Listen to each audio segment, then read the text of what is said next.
Hello beautiful people and welcome to episode 7 of Coffee Conversation. Today's drink of choice is a oat milk cappuccino with brown sugar cinnamon syrup. Incredible, so incredible. Let's have a taste.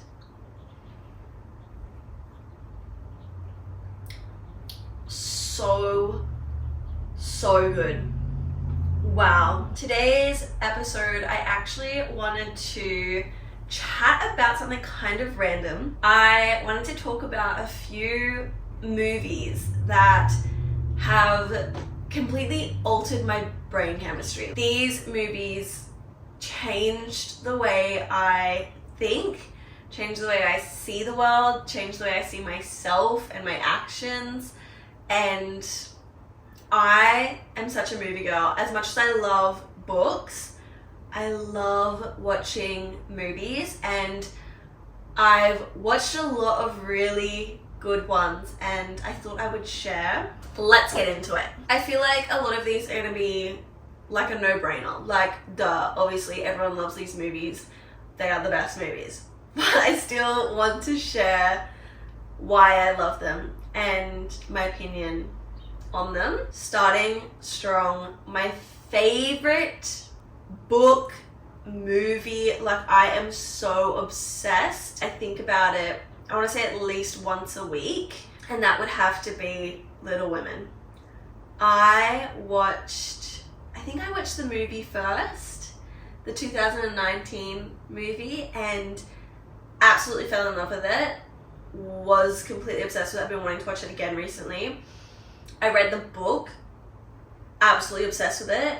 Cannot believe I went like 20 something years of my life without reading such a beautiful piece of literature. I love the movie so much because it was produced so well. I'm gonna get a little comfy. I love Little Women for so many reasons, but the movie in particular, it was made so well. Greta was the director. Greta, I can't think of her surname, but she was the director of it, and she produces incredibly beautiful films. Everyone knows this. So the way it was made and the actors were perfect. I couldn't have picked a better cast for that movie. But on a deeper level, I love Little Women for everything it represents, everything each character represents, the message behind each decision and conversation, all the key significant points in each of their lives. The movie and the book really changed the way I see the world and the way I think. The key thing that really stuck out to me, especially in the book, more so in the book than the movie, was like gratitude. The 4 March girls speak on gratitude throughout the movie and the book so often, and how they're constantly wishing they were more grateful for what they have, and their mother really praises them when they are grateful for what they have. And I don't know, sometimes when I'm feeling a bit down or I am looking for guidance sometimes in my life, I just always think about how they let themselves down when they weren't being grateful for what they had, and it really upset them. And it always reminded them to be more grateful for what they have. And I just love that. I love the message behind the film. You know, they obviously didn't grow up wealthy. If I could recommend watching any movie as especially a young woman, it would be Little Women. I love Little Women so much. If I could recommend any book to anyone ever, it's definitely Little Women. I want to read it every single year. I would definitely be making my daughters one day read it. I love that book so much, and the movie is just so beautiful and has such key values and morals displayed throughout the film. and they're all shown to be respected, you know, especially in the time that it was. Jo chasing her dream of being a writer and making a living from it was so unheard of in that time, and everyone thought she was insane for doing it, and she did it, and it's so beautiful. But I feel like everyone's main focus is on Jo or Amy, and personally I can really relate to Meg. The famous line from the book and the movie, "Just because my dreams are different than yours doesn't mean they're unimportant." I love that quote so much, and it really helps center me in a way when I feel like people are questioning my dreams and the choices I make in my life. I have to remind myself that my dreams aren't unimportant. No one's dreams are unimportant just because they're different to others. So that is definitely my favorite movie and has definitely changed the way I see the world. I get so caught up in yapping that my coffee just sits here and goes cold. Next on the list, this is not going to shock anyone. I think anyone that loves movies would probably recommend this movie, and that is The Dead Poets Society. I actually only watched this for the first time early this year, I think, or maybe it was late last year. I cannot believe again that I went so long without watching this movie. I honestly would love to read the book as well, just because I love reading. But again, every character in this movie has such a key point to get across. Again, I think it was very important for its time to come out, but I really like the impact it has on people. I don't know how to word what I'm trying to say. It really shows how important chasing one's dreams are, and when you suppress people,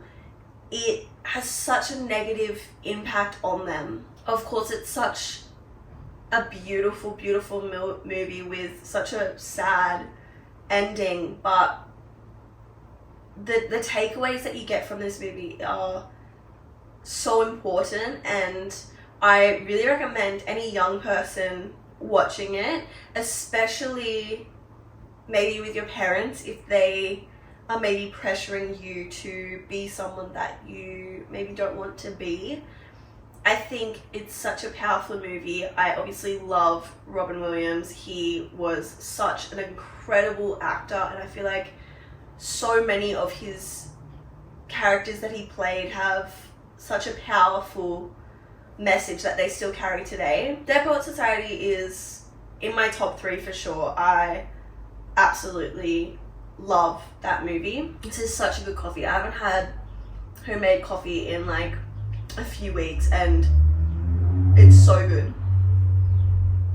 While we're talking about Robin Williams, it would be rude of me not to mention Good Will Hunting.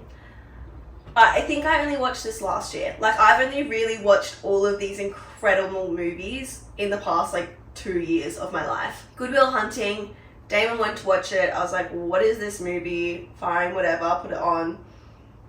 And again, incredible, absolutely incredible. The main character, Will, he is such a fascinating character. The key thing I love about this movie is the fact that everyone sees him as this brainiac, this incredible asset to our world, because he's so smart and so good at math and can solve any problem. But he has so many layers, and he had so many people around him that wanted to get to those layers and cared about him, and he just wouldn't let them. And I can't remember what his name is in the film, but Robin, the character he plays, slowly but surely peels back those layers and, you know, helps him become not just a good friend and not just a brainiac, but an incredible person that faces their trauma and becomes a really beautiful person.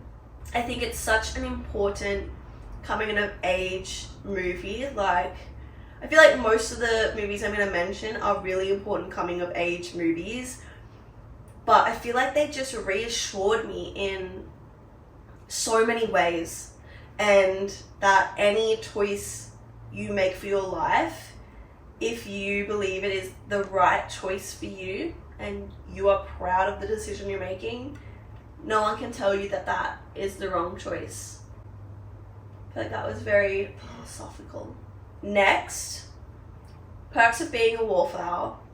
I feel like I watched a glimpse of this movie when my sister first watched it, and I was like in high school maybe, and was like, what are you watching? That looks shit, that looks sad, and didn't pay much attention to it. And then I watched it again maybe 2 or 3 years ago, and I just was like, how have I not watched this all the way through before? How have I been living in a world where there's all of these incredible movies and I have not watched them? I loved this movie so much. I'm talking a lot with my hand, and it's honestly really annoying me. So I'm sorry for that. Really loved this movie for many different reasons. Again, all the actors were absolutely incredible. I love all the actors that were in this film. But I loved that it was the quiet friend that was probably struggling the most. He went through such a traumatic experience, and he still wanted to be the best person he could be. He wanted to be the best friend he could be. He wanted people to like him, and he wanted to like other people. And it is such a sad movie, and every time I watch it, I absolutely bawl my eyes out. But I just think it's such a beautiful movie, and again, it shows a lot of different people and a lot of different characters that are all in the one place, all in the same school, but have had such different experiences and all have such different goals, but are all becoming beautiful, nice people. One movie that I watched recently really stuck with me. I've been seeing it on my TikTok. I was like, what is this movie? I need to find it, and I need to find where I can watch it, and I need to watch this movie. I need to know what it is. The movie is called Speak, and it has Kristen Stewart, the actress that plays Bella in Twilight. I should know her name. It's like Kristen something, I think. Anyway, she's the main character, and she went through a really traumatic experience. She was a very fun, happy, loving teenage girl. She's like 14 or something in the movie, and she goes to this fun party, and a guy takes advantage of her, and no one notices. No one notices, no one cares. She completely shuts down. She is unhappy. This has altered her brain so much, this traumatic experience, and her friends just don't care. Her friends are like, oh, you're weird and sad now, whatever. And her old best friend starts dating the guy that took advantage of her. The whole kind of idea of the movie is that she thinks if she just stops talking, will anyone even notice? Because it's like she's completely lost herself. She is depressed. She's so depressed. And no one's even cared to ask her if she's okay and if something happened. And, you know, she's not acting herself. Anyway, it comes out at the end, and people do believe her, and it all gets exposed. But this movie was so interesting to watch. This movie really changed the way I think in a lot of different ways, and it made me notice how often I maybe don't notice what's going on with other people. I know personally, if I'm having a bad day or going through something, I tend to be a little bit quieter. I tend to hold my tongue, be more reserved. And that's what I was like in high school as well, when I had traumatic things happening to me. And, you know, not everyone's perfect. Not everyone can watch you 24/7 and pick up on little things that have changed because you've gone through something. But, you know, it's so lonely. I think the movie really displays how lonely it can be going through something when you don't know how to talk about it, you don't know how to speak up about it, and when you do, people say you're lying. I think if you've been through something traumatic, it's a really beautiful film to watch because it helps shed light on, you know, you're not alone in the experience you had after going through something traumatic. But I think if you haven't been through a traumatic experience, it's really incredible to watch, to see how people can react and deal with something traumatic, and, you know, like the signs to look for. It is such an incredible movie though. The actors are incredible. I really loved this movie and I really connected to the plot. I feel like a lot of these movies are quite sad, but they all are really, really good with such powerful messages. Okay, the last one I wanted to mention is a lot more upbeat, but I really love this movie and I feel like it's kind of underrated. And I know it is more of a teen movie, but it is Love, Simon.